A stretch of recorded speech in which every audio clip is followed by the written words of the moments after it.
दोस्तों, एक बार गौतम बुद्ध अपने आश्रम में अपने सभी शिष्यों को शिक्षा दे रहे थे कि दुनिया की सबसे तेज छुरी हमारी जबान है और दुनिया के सबसे खतरनाक हथियार हमारे शब्द है, जो बिना किसी का खून बहाए लोगों को अंदर ही अंदर मार सकते हैं। हमारे शब्द हमारी ताकत हो सकते हैं, लेकिन यह हमारी सबसे बड़ी कमजोरी भी हो सकते हैं।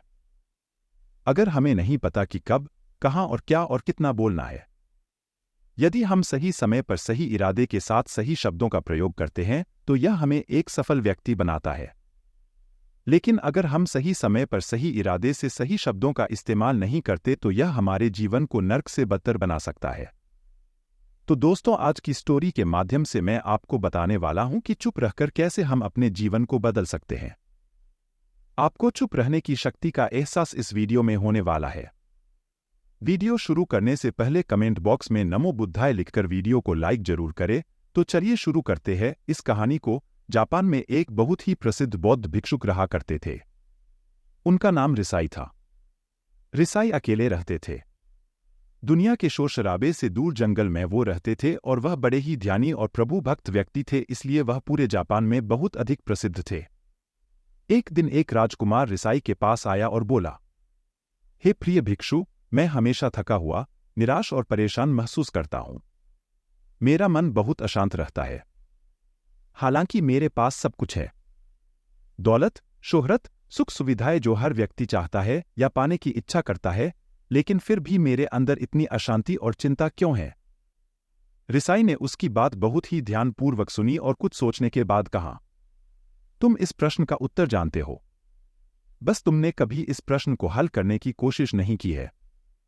रिसाई ने आगे कहा, मैं एक रिसर्च करना चाहता हूं, क्या तुम मेरा साथ उसमें दोगे? इस रिसर्च के बाद तुम्हारे जीवन में किसी भी तरह की अशांति और चिंता नहीं रहेगी। ये बातें सुनकर राजकुमार बहुत हैरान था।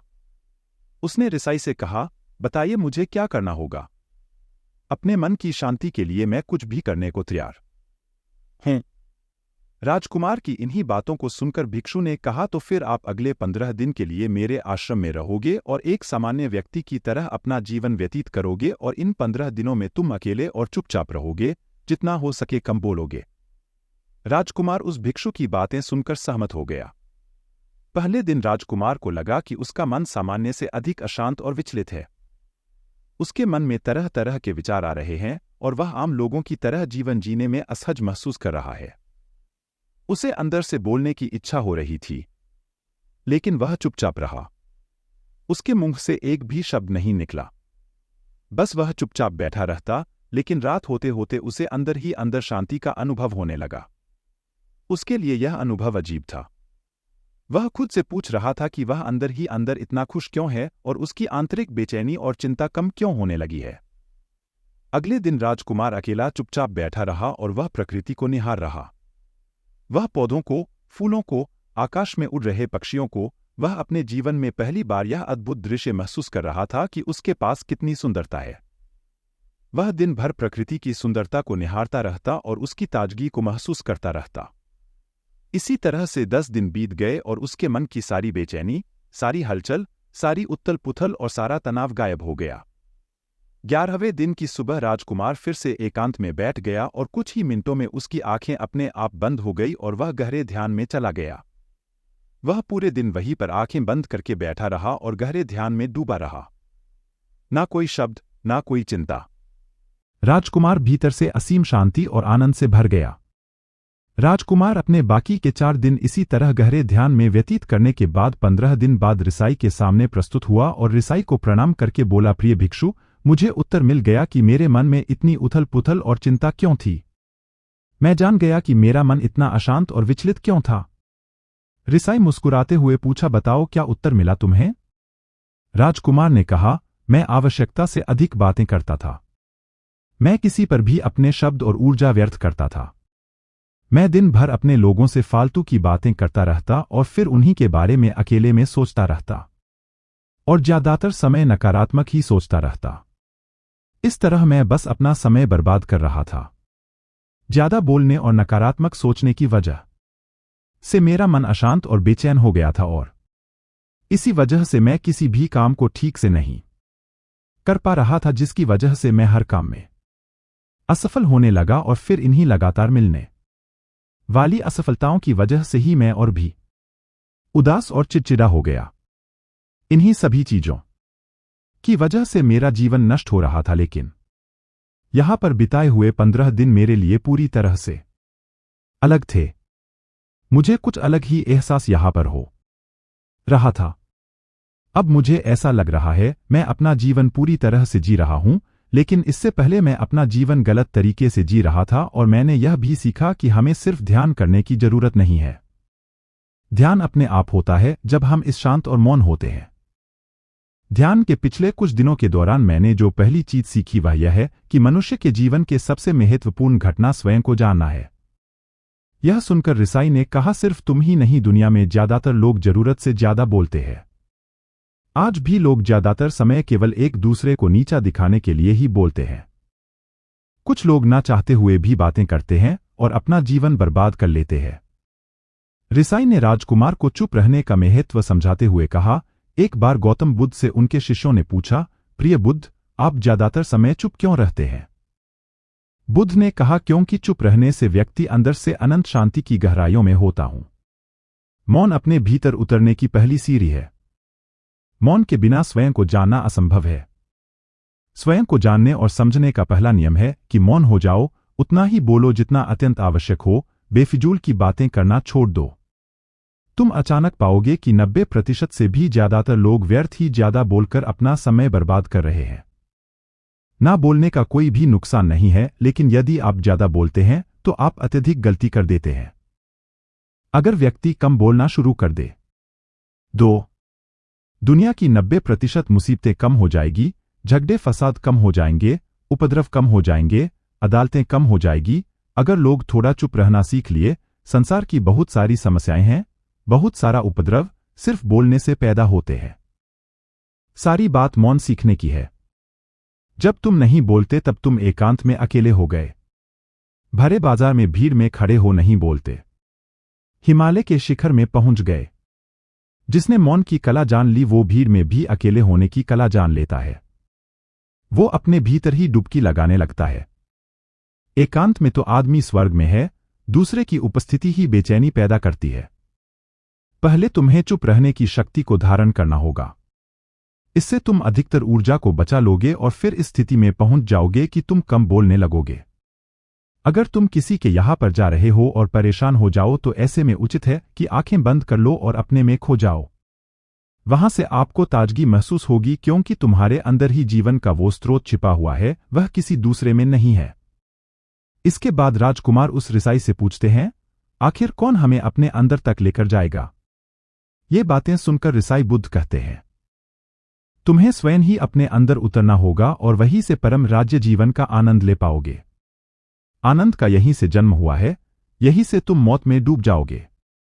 यही तुम्हारा सूरज उदय होगा और यहीं से अस्त होगा। इसी प्रकार तुम बार बार डुबकी लगाओ। जब भी तुम डुबकी लगाकर लौटोगे, वहां से तुम पाओगे फिर ताजगी भरी जीवन की नई संपदा मिलेगी। इस नई शक्ति के जन्म होने से तुम्हारी थकान गई, उदासी गई, चिंता गई। जैसे कोई स्नान करके लौटता है तो शरीर शीतल हो जाता है, शांत हो जाता है। ऐसे ही जब कोई भीतर से साफ होकर वापस आता है, मौन में स्नान करके लौटता है, तो समस्त अस्तित्व, समस्त व्यक्तित्व शांत और मौन हो जाता है, आनंदित हो जाता है। जब तुम आंतरिक मौन की उस पराकाष्ठा पर पहुंच जाओगे, तब तुम पाओगे कि बोलने से भी तुम्हारा मौन खंडित नहीं होता, वो बना ही रहता है। उसकी एक अंतर्धारा लगातार तुम्हारे भीतर बहती रहती है। तुम बोलते तो हो, तुम शब्द का उपयोग भी करते हो, लेकिन वो तुम्हारे मौन को खंडित नहीं कर पाती। एक बार गहरे मौन में स्थिर हो जाओ, फिर तुम्हारी वाणी में भी मिठास आ जाएगी। तुम्हारा बोलना संगीतपूर्ण होगा, तुम्हारा बोलना सत्य होगा। तुम बोलोगे तो दूसरों पर भी शीतलता छा जाएगी। जैसे ही तुम अंदर से चुप होते हो, तुम इतने शक्तिशाली होने लगते हो कि समाज की निर्भरता तुम छोड़ने लगते हो और तुम्हारे जीवन में एक मस्ती आती है जो केवल दीवानों के जीवन में होती है। तुम्हारे चेहरे पर एक नई रौनक आ जाती है। तुम्हारी आंखें किसी अमृत के समान हो जाती है और तुम अनंत शांति के समुद्र में डूबने लगते हो। इतना कहकर भिक्षु रिझाई ने अपनी बात खत्म की और वो मौन में चले गए। राजकुमार उनका धन्यवाद कर अपने महल में चला गया। दोस्तों, आपने भी अनुभव किया होगा कि बहुत ज़्यादा बात करने से दिमाग अशांत हो जाता है, जिससे हम अपने दिमाग पर नियंत्रण खो देते हैं और साथ ही अपना ध्यान भी खो देते हैं। जो लोग बहुत ज़्यादा बोलते हैं, उनके पास किसी एक काम पर ध्यान केंद्रित करने की काबिलियत नहीं होती। वो अपने किसी भी लक्ष्य पर पूरी तरह से केंद्रित नहीं कर पाते। अगर हमारा दिमाग एक जगह केंद्रित नहीं है, तो हम जीवन की सच्चाई नहीं समझ पाते और ना ही मनचाही सफलता कभी हासिल कर पाएंगे। इसके अलावा भी आपने देखा होगा कि जो लोग अधिक बोलते हैं, वो अक्सर लोगों के बीच हंसी का पात्र बन जाते हैं, और जो लोग कम बोलते हैं और अपनी बात पर कायम रहते हैं, उन्हें लोगों से सम्मान मिलता है, लोग उनकी बातों को सुनते हैं और उन पर भरोसा भी करते हैं। जो लोग जरूरत से अधिक बोलते हैं और अपने विचारों के बारे में पक्के नहीं होते, उनका दिमाग स्थिर और विचलित रहता है, शोर से भरा रहता है, और एक अशांत दिमाग वाला व्यक्ति जीवन में किसी भी चीज में सफल नहीं हो पाता, क्योंकि वह किसी भी काम में फोकस नहीं कर पाता। यदि किसी व्यक्ति को यह पता है कि उसे कब, कहाँ और क्या बोलना है, तो वह व्यक्ति सच में बहुत बुद्धिमान है, और ऐसा व्यक्ति जहां भी जाता है, उसका व्यक्तित्व आकर्षण का केंद्र बन जाता है, और वह जो कुछ भी करता है, उसमें सफल अवश्य होता है। अगर हम किसी महान और सफल व्यक्ति के व्यक्तित्व को गहराई से देखें तो पाएंगे कि वो कम बोलते हैं और कम से कम शब्दों में अपनी बात खत्म कर देते हैं। वो बोलने से पहले वो चीजों और जिसके बारे में उसे बोलना है, उनके बारे में गहराई से सोचते हैं। लेकिन जो लोग बहुत ज्यादा बोलते हैं, बहुत बार वो झूठ भी बोलते हैं और अपनी बातों से दूसरों के मन और विचारों पर कचरा डालते रहते हैं। वह ज्यादातर समय दूसरों की बुराई करते रहते हैं, इसलिए उनके अपने भी उनसे नफरत करने लगते हैं और उनसे बचने की कोशिश करते हैं। हमारे भारतीय उपनिषदों में कहा गया है कि हमारे शब्द वास्तविक ब्रह्मशक्ति हैं। मौन से धैर्य आता है, धैर्य से ध्यान, और ध्यान से हम अपने जीवन के बारे में जागरूक हो जाते हैं। इसलिए अगर हम ज्यादा बात करते हैं तो हम मौन को खो देते हैं, जो मन की शांति का पहला स्तंभ है। दोस्तों, आज से हम भी चुप रहने का अभ्यास अवश्य करेंगे। आज से हम भी वही बोलेंगे जो जरूरी है, और हम कोशिश करेंगे कि कम से कम शब्दों में अपनी बात खत्म करें, और हो सके तो कोशिश करेंगे कि रोज कम से कम 30 मिनट एकांत में चुपचाप बैठेंगे, और मुझे पूरा विश्वास है कि इससे हम सबके अंदर एक सकारात्मक बदलाव जरूर आएगा। इसी के साथ इस वीडियो को खत्म करते हैं। दोस्तों, उम्मीद करता हूं आपको इस कहानी से एक अच्छी सीख मिली होगी। यह कहानी आपको कैसी लगी हमें कमेंट बॉक्स में कमेंट करके जरूर बताएं, और साथ ही इस कहानी को अपने दोस्तों के साथ जरूर शेयर करें ताकि उन्हें भी इस कहानी से कुछ सीखने को मिल सके। दोस्तों, आज से हम भी चुप रहने का अभ्यास अवश्य करेंगे। आज से हम भी वही बोलेंगे जो जरूरी है, और हम कोशिश करेंगे कि कम से कम शब्दों में अपनी बात खत्म करें, और हो सके तो कोशिश करेंगे कि रोज कम से कम 30 मिनट एकांत में चुपचाप बैठेंगे, और मुझे पूरा विश्वास है कि इससे हम सबके अंदर एक सकारात्मक बदलाव जरूर आएगा। दोस्तों, उम्मीद करता हूं आपको इस कहानी से एक अच्छी सीख मिली होगी। यह कहानी आपको कैसी लगी हमें कमेंट बॉक्स में कमेंट करके जरूर बताएं, और साथ ही चैनल को सब्सक्राइब कर ले। इस कहानी को अपने दोस्तों के साथ जरूर शेयर करें ताकि उन्हें भी इस कहानी से कुछ सीखने को मिल सके। धन्यवाद।